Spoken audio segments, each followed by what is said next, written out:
under new accounting regulations called GASB 54 that all school districts implemented back in 2011.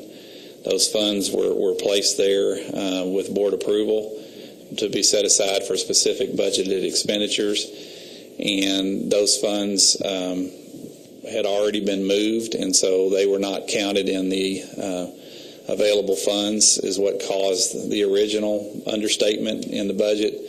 The issue that the bond rating agency found is that the budget did not reconcile and balance to what had been reported to the Department of Education. So this mishap of money is not going to affect your bond rating down the road and make current construction projects more expensive? No, it was a reporting issue that we had to correct through our reporting. And one other question. You're a CPA, your board president's a CPA, you have an outside CPA firm. How come between the three of you didn't see this coming? Well, again, we did see it coming, and we've been working on it for quite a while. The auditor's office, when they came in, just confirmed what we already knew. How come it wasn't talked about openly? Well, when we have internal issues within the staff, that's not generally something that you would discuss personnel issues in outside and public environment. Did you ever tell the board that your working documents are inaccurate and flawed? Yes. The working budgets? Yes. And you never told the public? No, we discussed it in a board meeting. It's in our board minutes where we've discussed the budget issues that we've had. When was that? It was a year and a half ago. I don't remember the exact board meeting, but we provided those minutes to the state auditor's office. Sorry, go ahead. And the personnel issues would be discussed in closed session with the board, not externally in a regular board meeting. And do you think, I've talked to two board members today on the record who say that they have concerns about your ability to lead at this point because of what this special examination says. Do you think you have the ability to lead the district? Absolutely. I would not have accepted this job and would not be standing before you making this presentation if I did not feel I had the ability to do so. But it will take all of us working together, the board working together with me and with my staff and with the community who has shown such great support for this district for us to move forward. But I want to emphasize that these issues, again, have not placed this district in a dire financial situation as has been described. We, at most, when you look, $20 million is a very large figure, but in most, you're talking a little over 4% of our total budget. So we still have between 95 and 96% of the total resources that we had prior to the spend down of our fund balance. Why should the members of the school district trust that you are the right man to lead this? They just have to make that decision on their own, but ultimately I report to the Board of Education, and that'll be their determination, in my upcoming evaluation. So, at the end of May, when we all spoke, you described the $20 million as kind of the recession finally catching up to Fayette County. It seems like it's a lot more complicated, and now you're saying that you knew all this stuff was going on. Well, I want to emphasize again, this error did not lead to the budget shortfall. As Adam Edlin said this morning, it is a recession issue, the loss of stimulus funds and expenses outpacing revenue. He made that very clear in his statements this morning. The issues that were described this morning made it more complex because it made it harder to track and understand because of reporting and analysis against the budget. But Mr. Edlin is also saying in the special examination report that indeed the accounting errors did lead to the budget shortfall, the need to cut the budget. Okay. My understanding from working with the auditors and speaking with Mr. Edlin himself is that it simply complicated the matter. It did not cause. It was not causational. It was correlational. We said the board was passing a budget based on false numbers. Right. That's not cause. No, the causational factor of why our revenues were lower was not caused because of a budget document. That's not what caused us to have $20 million less of revenue than we had expenses. That's what I'm trying to explain.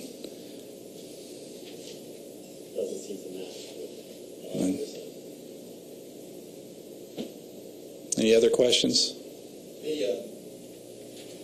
There were 10 people that received their dues paid to a local civic organization, and it says that it does all these things, but what's the name of the civic organization? It doesn't name it. Okay, that you'd have to ask the auditor. That was an auditor's finding. They did This is your response. to their report, which did not disclose the organization in their report.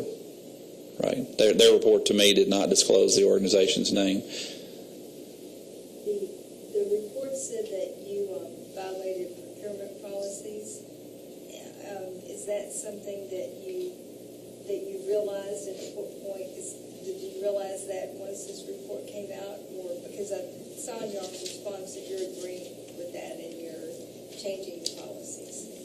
Well, our policies are already there. What I'm agreeing to is the fact that we should have brought that contract to the board. I should have brought that contract to the board for approval.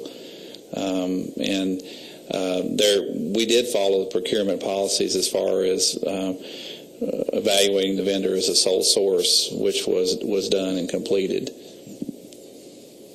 I understand that you encouraged the board to change the policy so you could. I'm sorry, which policy is that? For the $187,000 that went to your buddy up in Northern. Okay, I'm sure. The procurement policy? There wasn't a procurement policy. That was a budget transfer policy. And it was changed. We were simply moving money from one account within my budget to another budget line item within my same available budget. And my point to the board is that's not a budget transfer. That's just simply using funds that from a different account within the same budget. Is there any other of your friends that we've done business with that you'd like to tell us about now? When you have the opportunity. Well, I mean, what you need to understand and know is that the company that you're referring to has 5 owners, one of which happens to be someone who was a former superintendent in our school district. I've been 20 years in school district administration. I know every superintendent in this state now and have had for the last 20 years.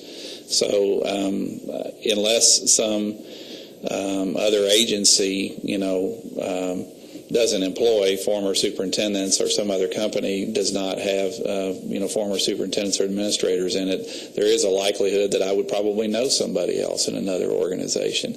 That had nothing to do with why we did business with the organization. In your response to the report, you said that you felt like that the auditors had vilified one division, which was the Department of Financial Services. And I just wondered, is there, and at the same time, you're acknowledging and saying that you're going to change some policies, overhaul some policies in the district. So what was it specifically that you think the Division of Financial Services did wrong that needs to be fixed? Well, as I indicated, we will be investigating each of these findings to determine if any of these findings are valid and that we must have any level of responsibility that's held there. What I was indicating, the vilification, was due to the fact that, as you know, in my response to the report, there were 4 findings that we found that were specifically in error in our belief as to what was listed in the report. And those 4 findings were specifically pointed at the Financial Services Department. And so that was what I was indicating in my statement about vilification. What would you have done differently? About what? This whole situation. If I could have done anything differently, I would have acted more quickly. We were trying to do this internally, trying to work with our existing management structures, trying to give people the benefit of the doubt, trying to be supportive of our staff, and trying to use outside resources effectively to analyze what needed to take place. We've been working on this for well over a year in the restructuring reorganization and the work with the DMC that I mentioned earlier when this came to light almost 2 years ago when we first started talking about it. And, if I would have acted more quickly. Do you think